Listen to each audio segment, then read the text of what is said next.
Cover letters. Cover letters are professional documents that introduce your resume. Ultimately, you have one page to convince someone to read on. But cover letters are so much more than resume introductions. A strategic cover letter is personalized and proves a match with the position, the company's goals, and the company culture. Tie your background to the company's needs. Prove the connection between your skills and the position requirements. Show by example that you have the skills necessary for the job. Demonstrate results and accomplishments instead of tasks.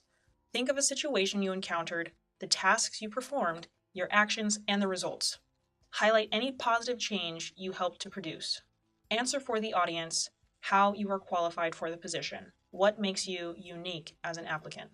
Let's go ahead and look at an example to see how we can write an effective cover letter. So the example we're going to use is for a public relations internship. If we look at the job ad, we'll notice keywords and main requirements to highlight in the cover letter.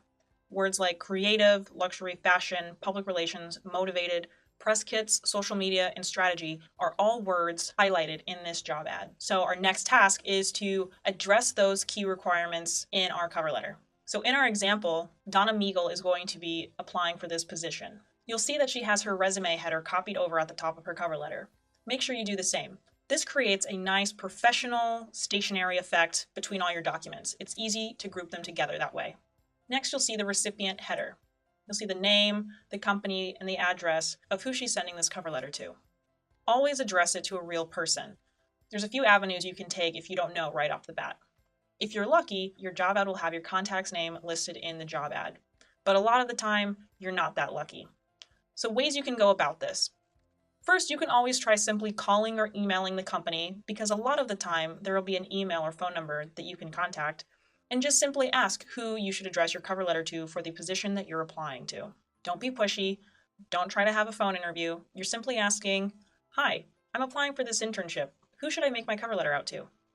If that doesn't work for whatever reason, you can always resort to LinkedIn.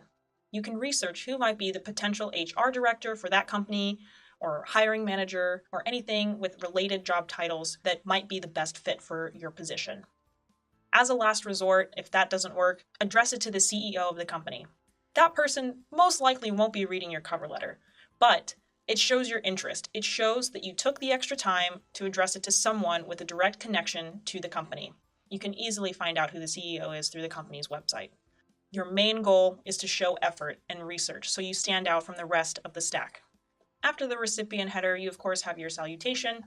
If you don't know the gender of your recipient because of a gender-neutral name, feel free to just spell out their entire name and forego the Miss, Mr., or Mrs. nomenclature. For female recipients, if you do not know if they are a Miss or a Mrs., it's always safe to put Ms., the MS period. Next, we'll talk about the introduction.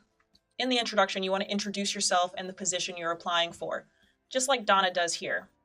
She's applying for the Spring 2016 Public Relations Internship at LaForce and Stevens. Then you have to answer the question, why this specific company?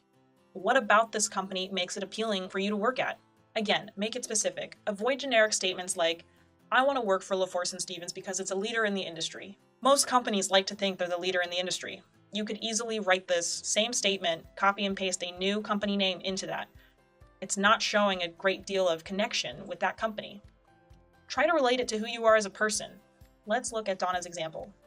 The agency's innovative digital branding strategies, especially for high-end fashion clients, are redefining the industry, particularly in its work with Perry Ellis. This is a great example of being very specific and really interested in what they're doing. That's how you'll connect with the company. That's going to show that you actually care, not only about the position and what skills you might learn from it, but about what they're actually doing. I want to work for this company because it's a leader in the industry. It's just generic enough to feel like you send it out to every single company.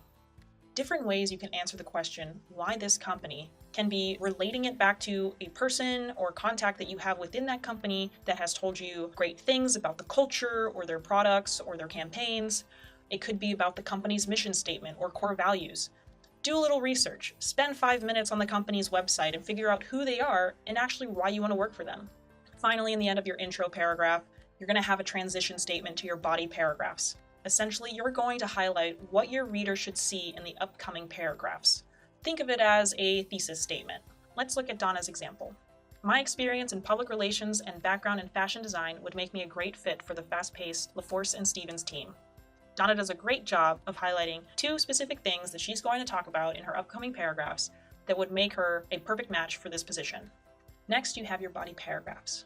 Each body paragraph should encompass a specific theme or experience or skill.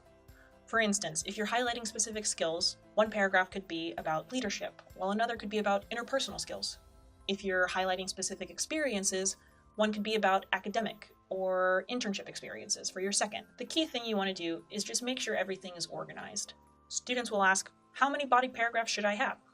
You should aim for 2 to 3, but a lot of the time, 2 will work perfectly. You don't want your cover letter to go past a page, so be mindful of your length. An extra paragraph could cause you to run over. So just make sure, however many paragraphs you do have, whether it's 2 or 3, are as strong as humanly possible. For those body paragraphs, show, don't tell. Avoid broad statements like, I'm a hard worker, or I'm a great communicator, without illustrating how that's true. Show accomplishments and results, not just tasks. Give specific examples of situations or projects you did that demonstrate the skills they're looking for. Be a storyteller. Expand upon your resume through anecdotes, examples, or short narratives. This will allow an employer to better visualize who you are as a person and the type of decisions you make so they can see if you're a good fit for the position and their company. Whatever you do, don't rehash, repeat, or summarize your resume bullet points.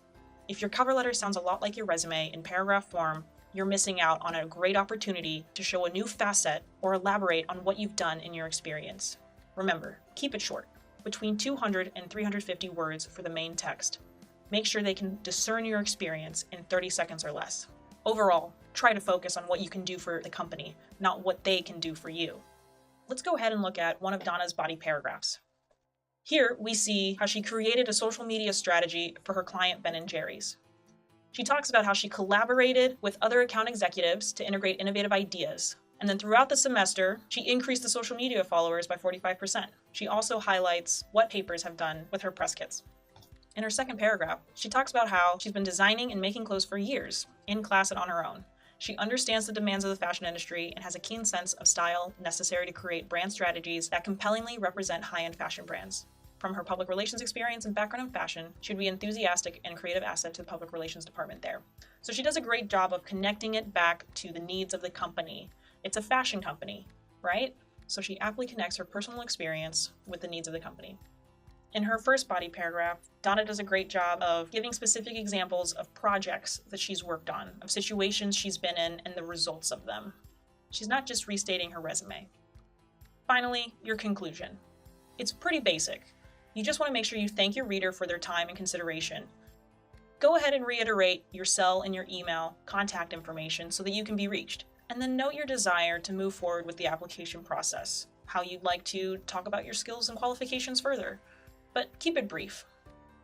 And finally, close off with a sincerely and your name. If you do end up printing your cover letter for whatever reason, make sure you leave space to sign it.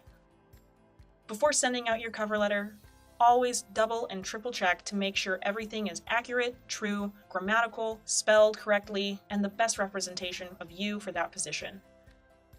Make sure that each job you are applying for has its own tailored cover letter created for it. That's why, in the intro paragraph answering the question why this specific company is so important, this helps you to stand out. This helps your resume feel very tailored to the job and that company. Now, a lot of times, if you're applying for very similar positions that have very similar job descriptions and job ads that ask for the same qualifications, there's a good chance that you can pull from the same body paragraphs in previous cover letters. So in that sense, there is potential to recycle material. I recommend having a working document with multiple body paragraphs that you can pull from to put into future cover letters, saving you time and energy later down the line that you can be using instead to research the company and why you want to work there. Overall, that's the basics of the cover letter. Remember, show, don't tell, tell your story and anecdotes and situational examples, and don't repeat your resume. Now, go out and write your cover letters, and if you need additional feedback or guidance, stop by CommCareer Services for an appointment.